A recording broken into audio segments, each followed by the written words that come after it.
নমস্কার, আশা করছি সবাই ভালো আছেন। ধানসিঁড়ির একটি নতুন ব্লগে আপনাদের সকলকে স্বাগত জানাই। আজ সকাল থেকেই খুব বৃষ্টি হচ্ছে। বৃষ্টিতে গাছের পাতাগুলো, ফুলগুলো সতেজ হয়ে আছে ঠিকই, কিন্তু প্রচুর জঙ্গল হয়ে গেছে চারিদিকটা। আর এত বৃষ্টির কারণে কিছু পরিষ্কারও করানো যাচ্ছে না। যাই হোক, আমি একটু রান্না করে নিই।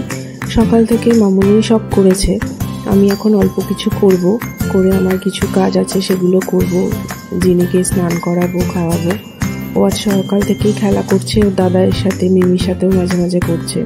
আজকে এত বৃষ্টির জন্য ওকে স্কুলে পাঠাইনি। ঠিক আছে, আমি আমার কাজগুলো করে নিয়ে দেখি ও কোথায়।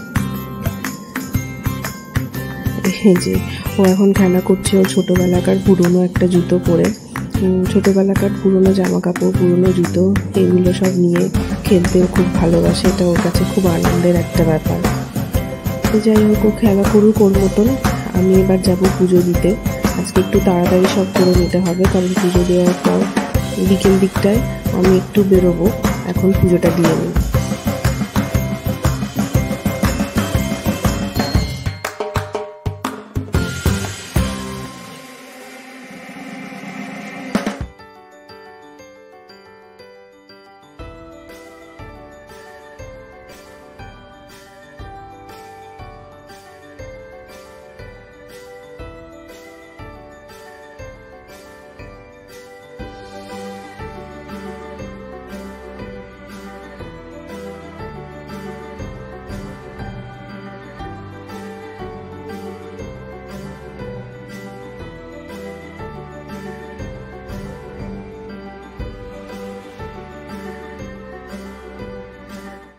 এখন বাজে বিকেল 5টা। আমি বেরিয়েছি একটু বাজারে।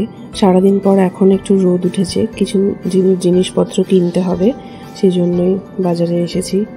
কি অবস্থা রাস্তাঘাটের, বৃষ্টির জলে কাদায় যাচ্ছে তাই কাণ্ড। কোনো রকমে নিলাম জিনিসগুলো, তাও সবগুলো পাইনি এক জায়গায়। এখন অন্য আরেকটা জায়গায় যাচ্ছি, অল্প কিছু পেলাম, সেগুলো নিয়েছি। এবারে যাচ্ছি আরেকটা জায়গায়, সেখান থেকে দেখি বাকি জিনিসগুলো পাই কিনা। বাড়ি গিয়ে আপনাদেরকে দেখাচ্ছি কি কি কিনলাম। এই যেগুলো পেয়েছি সেগুলো এই ব্যাগের মধ্যেই রয়েছে। তো যাই হোক, আমি এখন যাই, গিয়ে তারপরে দেখাবো। চলে এসেছি বাড়িতে। এই যে জিনিস স্কুলের জন্য রেনকোট কিনতে গেছিলাম। এত বৃষ্টিতে রেনকোট না হলে খুবই সমস্যা হয়ে যাচ্ছে। ছাতায় তো সব সময় বৃষ্টি মানে না, আর ছোট বাচ্চার হাতে ছাতা ধরাও, মাথার উপরে ধরাটাও খুব মুশকিলের ব্যাপার। তাই রেনকোট নিয়ে এলাম, একেবারে সেট নিয়ে এসেছি, আপার লোয়ার, যাতে পায়ের দিকেও জলটা না লাগে। আর এই যে ওর জন্য একটা স্টাডি টেবিল কিনে আনলাম, ওর পড়তে বসে মাথাটা ঝুঁকে যাতে না পড়তে হয়, কাজ করতে হয়, হোমওয়ার্কগুলো করার সময় মাথাটা একেবারেই ঝুঁকে যায়, সেই জন্যই একটা স্টাডি টেবিল নিয়ে এলাম। তো যাই হোক, আজকের ব্লগটা এই অবধিই রাখলাম। আপনারা সবাই ভালো থাকবেন, সুস্থ থাকবেন। আর ভিডিওটা যদি ভালো লেগে থাকে তাহলে একটা লাইক করে দেবেন, কমেন্ট করবেন, শেয়ার করে দেবেন। আর চ্যানেলটিকে সাবস্ক্রাইব করে পাশে থাকা বেল আইকনটা প্রেস করে দেবেন, যাতে আমি ভিডিও আপলোড করার সাথে সাথেই আপনাদের কাছে নোটিফিকেশন পৌঁছে যায়। আমি এডুকেশনাল ব্লগগুলো চেষ্টা করছি যত তাড়াতাড়ি সম্ভব আপলোড করার।